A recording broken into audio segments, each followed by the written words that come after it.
First, I'd like to thank Torts for everything he did, the work that he put into this team and this organization over the last 3 years. Something we want to make sure and address and really say thanks to him for that.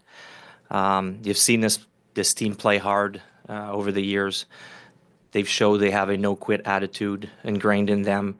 Torts is a big, very, very big reasons for that and that standard that he set back in place in over the last 2 season, 3 season. Unfortunately, at this time, I felt it was time to go in a different direction, and that starts tonight. I know we have 9 games left, but they're 9 important games for us. I'm looking forward to evaluating our team and continuing to build this team into the summer. So again, thanks to Torts for what he did for us in the last 3 years. Open up for questions. Danny, can you just one to the timeline? One now. I felt it was time, and you're going to ask me, is there one thing that happened? It's not one thing.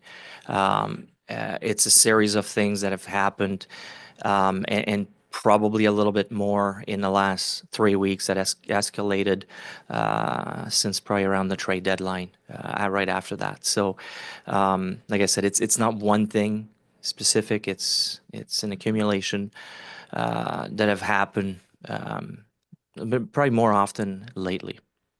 Those comments obviously you made on Tuesday after the Maple Leafs game, I'm sure you saw. Did that play any role whatsoever in the decision you made? It's one of the things that have happened along the way. That's not the specific reason, and there's not one specific reason. It's one of the things that have happened along the way.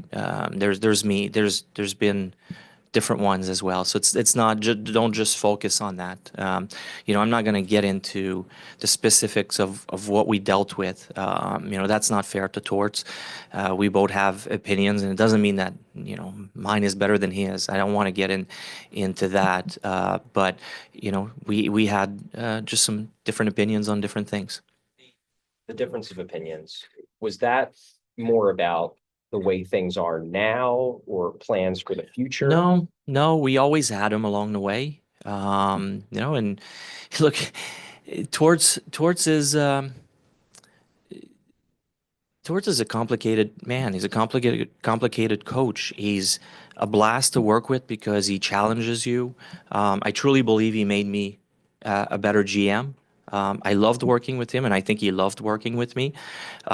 He's not a yes man, and he had opinions, and he's earned the rights to share his opinion, and we listened to him.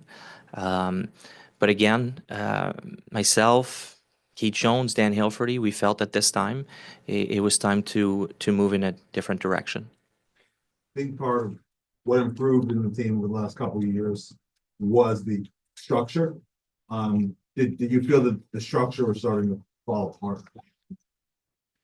Well, I'm not ready to blame Torts for that. The reality is we've made some tough trades that we feel are going to set us up for the future, but in the present time, put us at a disadvantage. So it's probably not fair to blame Torts or our coaching staff for that, or it was just.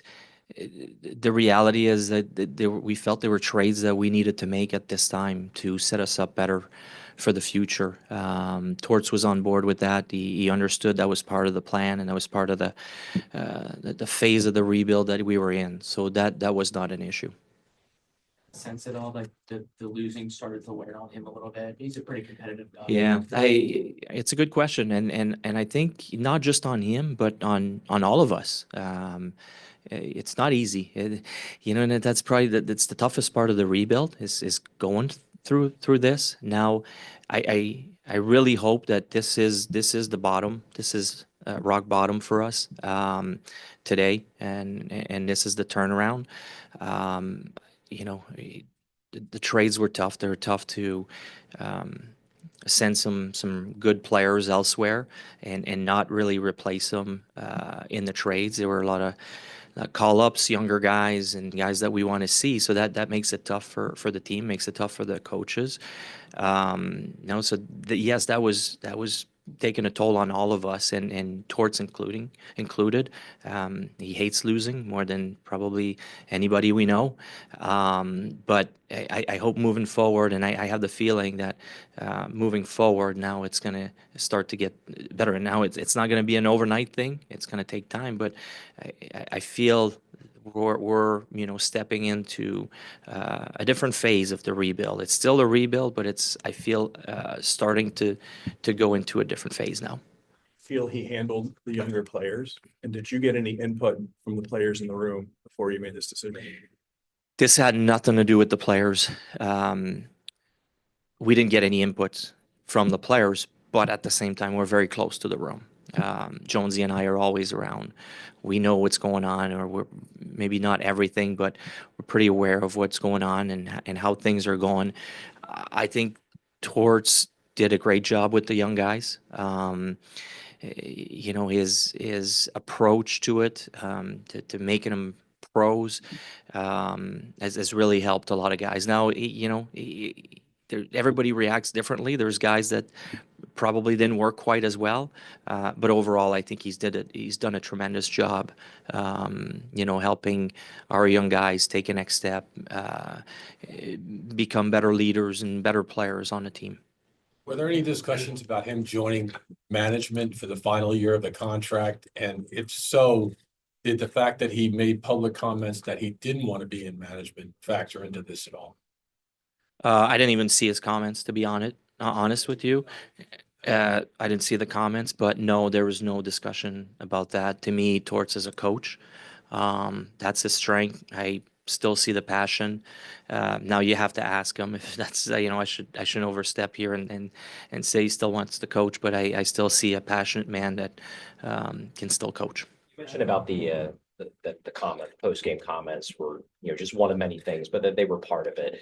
He said after the game, basically, that he had little interest in learning how to coach this situation. I guess, do you think that he meant that? Was that poorly worded? What was your evaluation? I feel there's probably more the frustration of the game and getting shellacked there in Toronto, the embarrassment that we all felt, and especially it's even tougher. Like I'm a little removed from that, being up in the press box. I remember being there as a player, and it's tough. It's really tough, and the coaches are right there with the players, and they hear everything. They're in the action with them, so I tend to be careful with that and not put too much stock into it. I think it was I put it more as a he was frustrated with how things have gone lately, and he was embarrassed by the loss that night, just like a lot of our players were. I guess, was there concern that the players would take that to mean that their coach wasn't fully invested anymore in them? I don't know. I didn't have the time really to dive that deep down into it, and now it's really not important anymore. So. And What Brad is has that- a chance to show you something in a different capacity. Sorry, what? Brad has a chance to show you something in a different capacity over the next 9 games, but where are you guys at in your process, and what type of coach fits with the phase you're headed into? We're not there yet. This happened really quick in the last few days. It's not like we have anything prepared. We haven't started looking or making lists or anything like that. We have bigger things to deal with right now, making sure the mindset's in the right place, helping out Brad and his staff, addressing the team, all these things. The focus has been on the team and on the players. There's 9 games left. We're not going to bring a different coach. Brad is the coach to finish the season. We'll be evaluating him and our coaches the rest of the way. That's going to be part of it. I'm not sure exactly what we're going to be looking for as a coach. One thing I can tell you is we have a young team. A coach that can teach is going to be important to start with. But as far as all the traits, I think it's a little too early to really dive deep into that.